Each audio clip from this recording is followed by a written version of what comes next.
Alright, so I just finished Apothecary Diaries Season 2.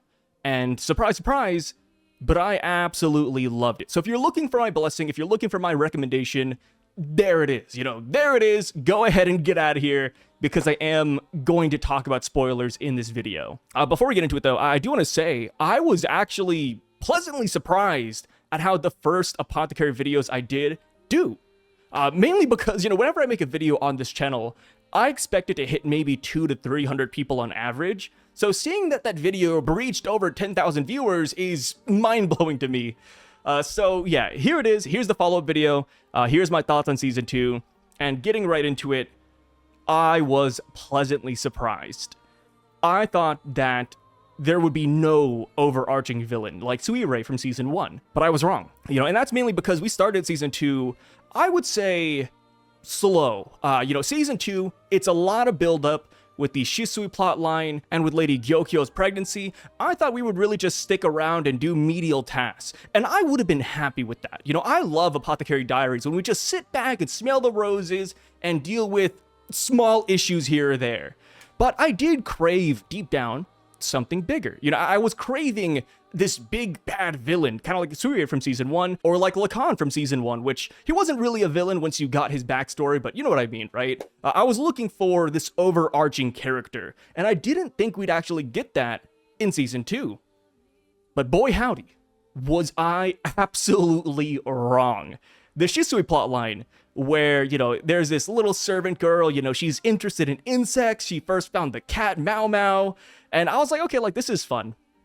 I think we definitely needed a character like Shisui to join Maomao and Xiaolan, doing their, laundry, doing the bathhouse shenanigans, because, one thing I said in the first video from Season 1 was that I wasn't the biggest fan of Maomao's friend, Xiaolan. And people were like, oh, Sai, she gets better, she's great, I love her, but I just never felt that, right? I always felt like needed a buffer or another character to add more flavor to the relationship, and that's what Shisui was to me. So I really enjoyed the Xiaolan dynamic after Shisui joined. So I was having fun with this, but never did I think that Shisui would actually be concubine Laolan, which, in certain instances, I kind of saw it, like when Maomao was over here saying, oh, like from this certain angle, Shisui looks kind of posh, why does Shisui have all this knowledge? And then I think there's another scene where like the Empress Dowager was walking by and then Shisui also hid in the corner. And it's like, okay, there were signs. There were a lot of signs that pointed at the fact that Shisui might be someone higher up, but we never could really put our finger on it. And I gotta say this, but I love how Apothecary Diaries teases a lot of these events, how they foreshadow or hint at a lot of events. And I would even go as far to say that that is one of Apothecary Diaries' greatest strengths. In Season 1, this was present, and in Season 2, it was even more present. With each and every mystery, with each and every plot thread, the author will always, always, always hint at a solution to the problem or hint at something greater. Because it truly feels like this anime rewards you for paying attention. And as a viewer, I love that. It feels engaging in a way. Because I watch a lot of anime, and in a lot of anime, I sometimes, turn off my mind, or sometimes I space out for a second or two, or maybe I'm just eating and I'm just like, I'm just snacking along. But with the Apothecary Diaries, I'm like, okay, like what is that over there? Like, oh, they mentioned this line over here. Maybe that means something about this mystery. And like I said, that is almost always the case in this series, man. And I just love that. So getting into the main plot points I want to talk about, right? The Laolan plot line, the Shisui plot line, just all of that stuff, man. Like I said, I wasn't expecting it. When we had the Jinshi assassination attempt, I was like, yo, is this just like a singular guy that was upset? Because that's what it seemed like at first, right? Oh, like the shooter came in here, he had a gun from the west. He tried to kill Jinshi. We didn't really get a motive from it, but we just kind of moved on. And I was like, okay, that could be a bigger plotline later, but I didn't see it just yet. But when we actually got the whole thing where it's like, oh, no, like there's this whole subsection of China that's essentially building Faifas to combat the Emperor, it's like, whoa, what is going on here, man? And, the whole world got so expansive all of a sudden. That's how it felt like. And I did enjoy that a lot because we spend so much time with Maomao in the rear palace that I almost forget that there's a whole country out there. And I will admit, it was a little bit odd that Maomao got brought to that countryside, got brought to that stronghold. I think that was the one thing where I kind of had to suspend disbelief, because it's like, okay, I get it, right? Maomao is this genius apothecary, and they wanted to bring her along so that they could pretend like they were creating, what was it, like an immortality potion for the queen. That was crazy, you know? And then we had Suri, who was like, hey, Maomao, you know, I never wanted you to get this far. You know, I never intended for this to happen. But it's like, you kind of brought her here? I mean, I don't know. I just thought that was a little bit goofy, but like I said, I'm not complaining. That's anime logic at the end of the day. And it does bring Maomao outside of the rear palace, which I think is very valuable. So we had that whole plot line. By the end of it, Jinshi pretty much accepts what happened, right? He accepts the sins of his father, which Jinshi's dad, oh my god!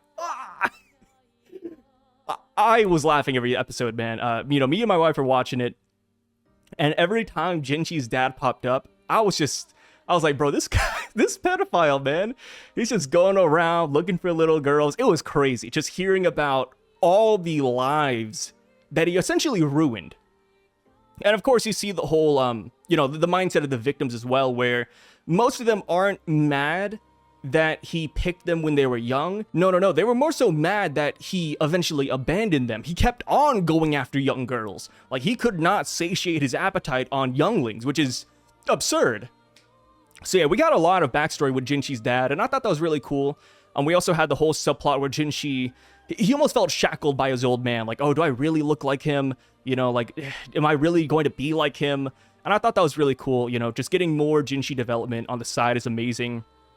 Learning more about how, you know, Jinshi's dad was essentially a puppet for the Empress.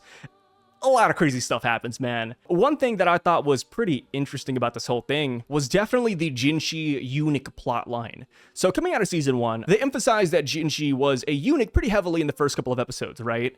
But after that, I didn't once feel like Jinshi was a normal eunuch. You know, most people kind of accepted it. They're like, oh, it's a noble eunuch. He's over here giving orders to the concubines every now and then. You know, he has a lot of sway in the rear palace. Like, it felt odd that nobody questioned it. And I felt like most people, if they really thought about it, they should put the pieces together. I get that there's a whole age difference between Jinshi and what the prince is supposed to be. But still, I mean, you look at Jinshi and you should be able to tell what the heck is going on. So I thought that was kind of like, you know, mundane in the first season. But here in the second season, that does become a central plot point where Jinshi's like, oh, you know, I want to play as the eunuch. I want to live in this role for a long time. I want to be safe and comfy. But then, because Maomao gets kidnapped, he does have to step up and assume the role of emperor, or at least crown prince, which he does say he's not the crown prince anymore because, you know, Lady Gyokyo is giving birth to a son.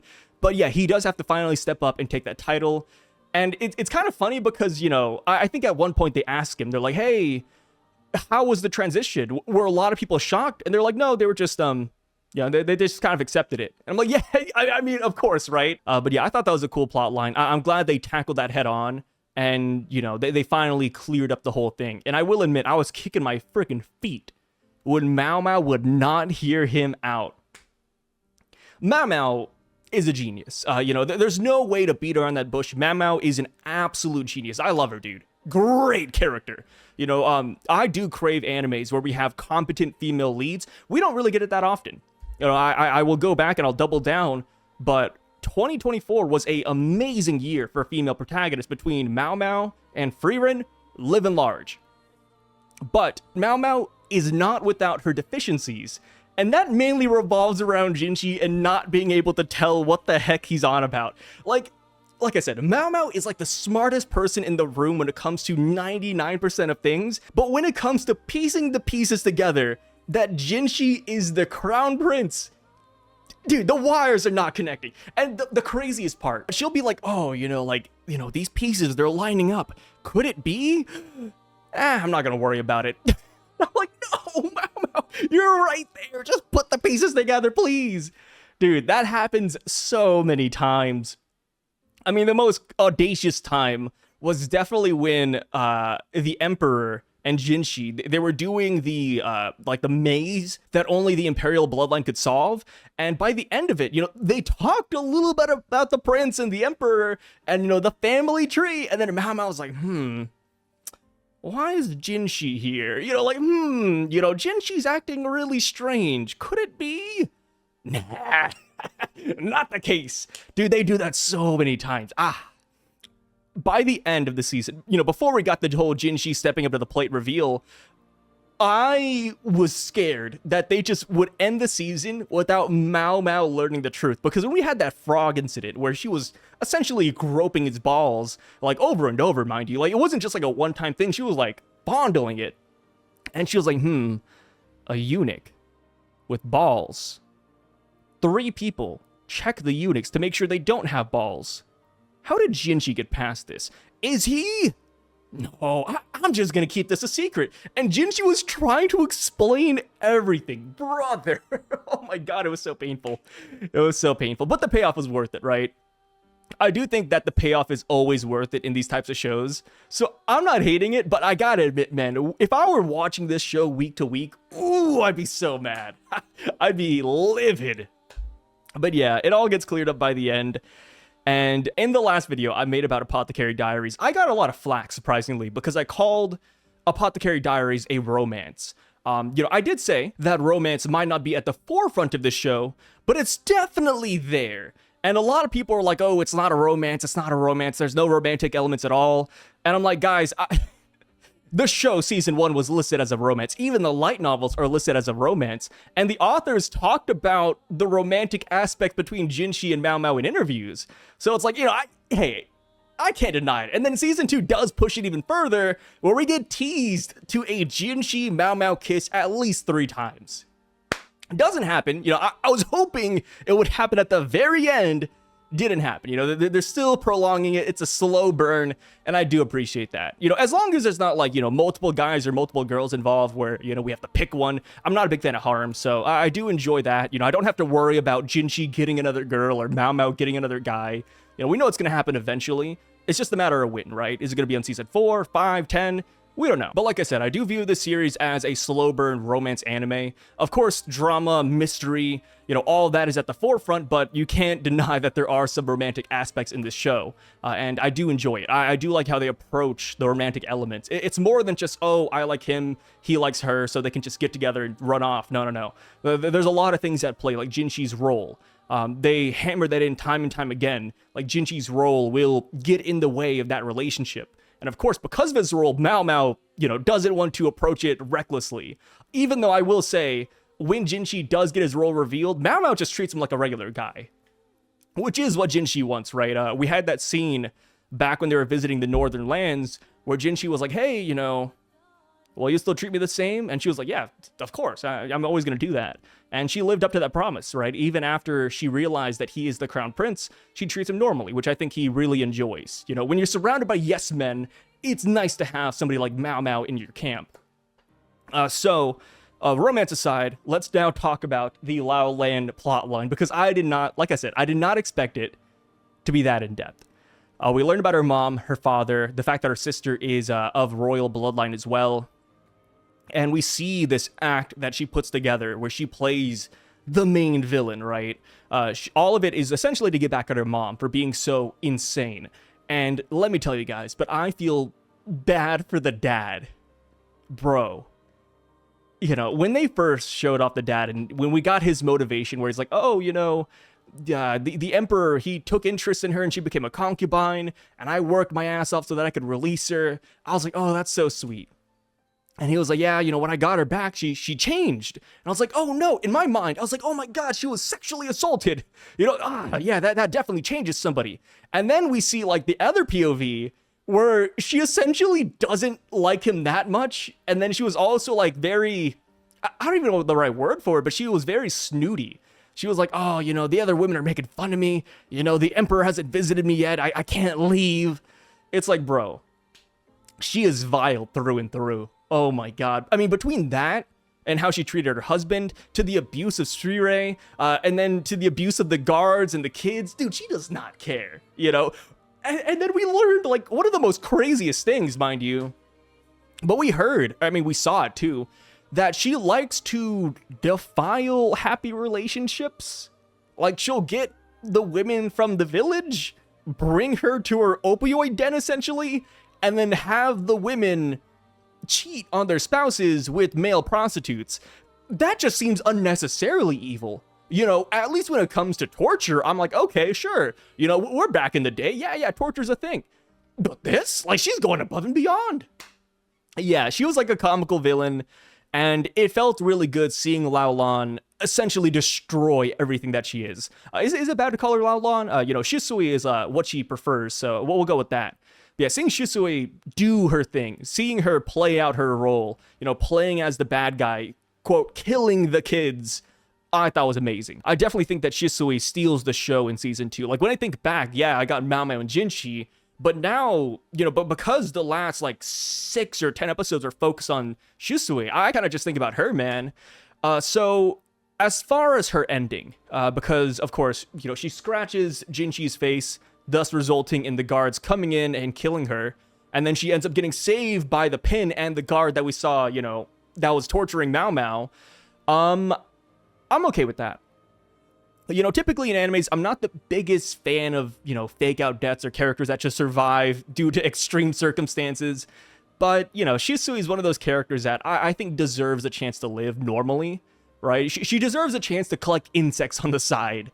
And it doesn't seem like she's going to be an important character in the future. It does seem like the author wanted to give her a happy ending and then just say, hey, she's going off into the sunset, don't mind her anymore. Which, it feels like she's getting written off. So it's like, yeah, she's not dead, she's alive, but it's not going to ruin the story later because she's just not going to show up again. Which I do like. I think that is very solid. And another character that the author kind of does this to is Maomao's mom, Lacan's wife, which they got married. You know, I'm really happy about that. Coming out of season 1, it did feel like she had only a week to live. I think that's what they said even, right? She doesn't have long left in this world, and Lacan was going to spend her last few days with her, and I thought that was really sweet. But, you know, coming into the season, we hear that she's alive, they got married, and they're still playing Go. I thought that was adorable. Like I said, Lacan, favorite character in season 1. I really enjoyed him in season 2. I just kind of wish he did more. You know, like, we saw that he went in rage mode when he realized that Maomao was gone, and I love that. But when it came to the actual raid, Lacan wasn't really present. Yeah, he brought his strategy saying, oh, we should destroy the cannons first and hit him with an avalanche. That was cool, but we didn't really see him much. So I kind of was disappointed in that aspect. Outside of that, though, I do like the new character we're introduced to, Lahan, which is his son, which would be Maomao's stepbrother or cousin? I think stepbrother, yeah. Maomao's stepbrother. I thought he was a cool addition. I love that he's essentially a more polite version of Lacan. I thought that was cool. And yeah, overall, man, I just love this season so much. I thought it was really good, and I am beyond happy that a sequel is already announced. Season 3 has already been greenlit.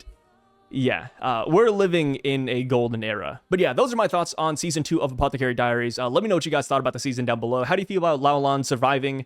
How do you feel about Lacan? How do you feel about Maomao, Jinshi's relationship, and that plot line? Because I am curious to see where it's going to go now. Because where we leave things off, it's really odd, right? Maomao leaves the rear palace, and she's now back in the Pleasure District making medicine in her father's stead. And I'm not super happy about that. I don't know. I think it's good for the plot, because like I said, you know, season 1, Maomao is kind of just kept in the rear palace, and then in season 2, I enjoyed the fact that Maomao escaped the rear palace. So I could see the Pleasure District bringing a whole new angle for the next season, or whatever they're doing. So I do like that, but it does feel like they're drawing this distance in between Jinshi and Maomao, even though Jinshi did visit her at the very end. But yeah, I'm just kind of curious to see where that's all going to go next season. Like, is Jinshi going to skip his duties to see her more? Will something happen at the palace and they'll have to hire Maomao back officially? And then Lady Gyokyo and her newborn son. Now that he's a thing, what's going to happen to Lady Lihua's child? Because she's pregnant as well, right? I don't remember if she gave birth by the end of the season. It's getting kind of hazy at this point. It's only been like a day, but, you know, I'm losing some of the details here or there. But, yeah, like, what's going to happen to her? What about Lady Lishu, right? And then now that Lao Lan is gone, are they going to try to replace her? Or is the Emperor just going to settle down and say, hey, I got my prince, I'm chill now? There's still a lot of things that are up in the air. But, yeah, like I said, overall, amazing season. I definitely would put this in my top 10 favorite animes of all time. I said that for season 1. That remains true for season 2. I've watched, you know, many more animes since season 1, And yeah, I just really enjoy the story. I like how they treat the characters. But yeah, thank you guys for watching this video. I really freaking appreciate it. And I'll catch you guys when season 3 comes out, which I think the rumor is that it'll happen in 2027, but we're not too sure, right? I wouldn't be surprised if it's like late 2026, but at the same time, people don't know if it's going to be a 3rd season or if it might be a movie. Because from what I read, they said that they announced a sequel to Apothecary Diaries, but they didn't exactly say a new season. So there is a chance it might be a movie, which I wouldn't mind either, right? A lot of animes are taking the movie route nowadays, for certain arcs, so if that happens, so be it, right? I mean, I'll be in the movie theaters watching it right then and there. But yeah, again, you guys take care. Thanks for watching, and peace out.